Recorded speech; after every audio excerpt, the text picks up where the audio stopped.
నమస్తే, నేను Vamsi. Welcome to the point. Pakistan ఎన్నికలు ఆసక్తికరంగా మారితే పాకిస్తాన్ ఎన్నికల ఫలితాలు ఇంకా ఆసక్తిని రేకెత్తిస్తూ ఉన్నాయి. ఇమ్రాన్ ఖాన్ డైరెక్ట్గా జైలు నుంచి మళ్ళీ పార్లమెంటుకు అడుగు పెడతారా అంటే స్పష్టంగా అవుననే సమాధానమే వినిపిస్తుంది. ఇమ్రాన్ ఖాన్ జైలు నుంచి ఒక పిలుపునిచ్చారు. ప్రజల తలరాతను మార్చేది ఓటు హక్కే, మన తలరాతను మనం మార్చుకుందాం, దయచేసి ఒక్కసారి నా మాట వినండి అన్న ఇమ్రాన్ పిలుపుకు పాకిస్తాన్ ప్రజలు స్పందించినట్టే తెలుస్తుంది.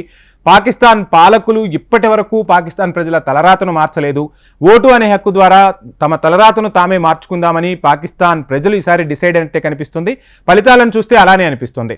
పాక్ ఎన్నికల్లో ఇమ్రాన్ ఖాన్కు ఎన్ని అడ్డంకులు సృష్టించారో ఆ అడ్డంకులన్నింటినీ ఛేదించుకొని ఇమ్రాన్ ఖాన్ పార్టీకి సంబంధించిన స్వతంత్ర అభ్యర్థులు ఎక్కువగా విజయాలు సాధిస్తున్నారు. దీనితో అక్కడ సర్కార్ అనేది హంగు వచ్చే దిశగానే అడుగులు వేస్తుంది. ఇమ్రాన్ ఖాన్ మద్దతుతోనే పాకిస్తాన్లో సర్కార్ అనేది కొలువు తీరే అవకాశాలు అయితే స్పష్టంగా కనిపిస్తున్నాయి. సో సైన్యం ఎంత సపోర్ట్ చేసినా ఈసారి సైన్యానికి వ్యతిరేకంగా ప్రజలు తీర్పునివ్వటం వల్ల ఇమ్రాన్ ఖాన్ ప్రభుత్వంలో చాలా కీలక భూమిక పోషించబోతున్నారు. ఇమ్రాన్ ప్రజలు కాపాడుకున్నారని ఒక రకంగా చెప్పాల్సి ఉంటుంది. సో ఇక ఫుల్ డీటెయిల్స్లోకి ఒకసారి వెళ్లే ప్రయత్నం చేద్దాం.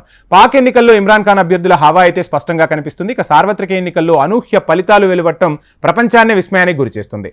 జైల్లో ఉన్న ఇమ్రాన్ ఖాన్ బలపరిచిన స్వతంత్ర అభ్యర్థులు విజయడంకా మోగించడం ప్రపంచవ్యాప్తంగా చర్చనీయాంశం అవుతుంది. అయితే పూర్తి ఫలితాలు ఇంకా వెల్లడైతే కాలేదు.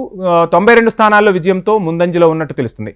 64 చోట్ల గెలుపుతో రెండో స్థానంలో నవాజ్ పార్టీకి 265 గాను 226 స్థానాల ఫలితాలైతే ఇప్పుడు వెలువడ్డాయి. సంకీర్ణ సర్కార్ ఏర్పాటుకు షరీఫ్ పిలుపు కూడా ఇచ్చినట్టు తెలుస్తోంది. పాకిస్తాన్ సార్వత్రిక ఎన్నికల్లో అనూహ్య ఫలితాలు వెలువట్టం ఒక రకంగా చెప్పాలంటే ఆశ్చర్యకరమైన పరిణామంగానే చెప్పాలి. జైల్లో ఉన్న ఇమ్రాన్ ఖాన్ను స్వతంత్ర అభ్యర్థులు బలపరిచిన వారు ఎవరైతే ఉన్నారో వాళ్ళంతా కూడా విజయడంకా మోగిస్తూ పూర్తి స్థాయి ఫలితాలు వచ్చే వరకైతే వెయిట్ చేస్తూ ఉన్నారు. బ్యాలెట్ పత్రాల లెక్కింపు కాబట్టి కొంత నెమ్మదిగా సాగుతుంది. ప్రస్తుత ఫలితాల సరళి చూస్తుంటే హంగైతే స్పష్టంగా ఏర్పడే అవకాశాలే కనిపిస్తున్నాయంటున్నారు.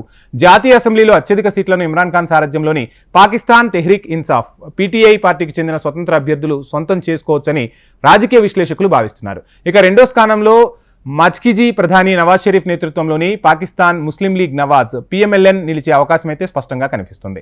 షరీఫ్ శుక్రవారమే మాట్లాడారు. జాతీయ అసెంబ్లీలో అతిపెద్ద పార్టీగా పిఎంఎల్ఎన్ అవతరిస్తుందని పేర్కొన్నారు. పాకిస్తాన్ జాతీయ అసెంబ్లీలో మొత్తం 336 స్థానాలున్నాయి. ఇందులో 266 స్థానాలకు నేరుగా ఎన్నికలు జరుగుతాయి. మిగతా 70 స్థానాలను మైనార్టీలకు, మహిళలకు కేటాయిస్తారు.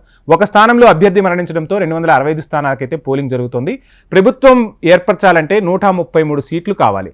226 స్థానాల ఫలితాలను పాకిస్తాన్ ఎన్నికల సంఘం ప్రకటించింది. ఇందులో ఇమ్రాన్ బలపరిచిన అభ్యర్థులు 92 సీట్లలో విజయం సాధించారు. పిఎంఎల్ఎన్ 64, పాకిస్తాన్ పీపుల్స్ పార్టీ 50, ఇతర చిన్న పార్టీలు 20 స్థానాలు సొంతం చేసుకున్నాయి. ఇక 4గోసారి ప్రధాని పదవిని అధిష్ఠించాలనుకుంటున్న నవాజ్ షరీఫ్, బిలావల్ భుట్టో జర్దారీ నాయకత్వంలోని పీపీవీతో కూటమి కట్టే అవకాశాలు కనిపిస్తున్నాయి. ఈ క్రమంలో సంకీర్ణ సర్కార్ ఏర్పాటుకు ముందుకు రావాలంటూ వివిధ రాజకీయ పక్షాలకు షరీఫ్ పిలుపునిచ్చారు. పీటీఐ పార్టీ మాత్రం తాము ఎవరితోనూ జతకట్టబోమని, సొంతంగానే ప్రభుత్వం ఏర్పాటు చేస్తామని ధీమా వ్యక్తం చేస్తుంది.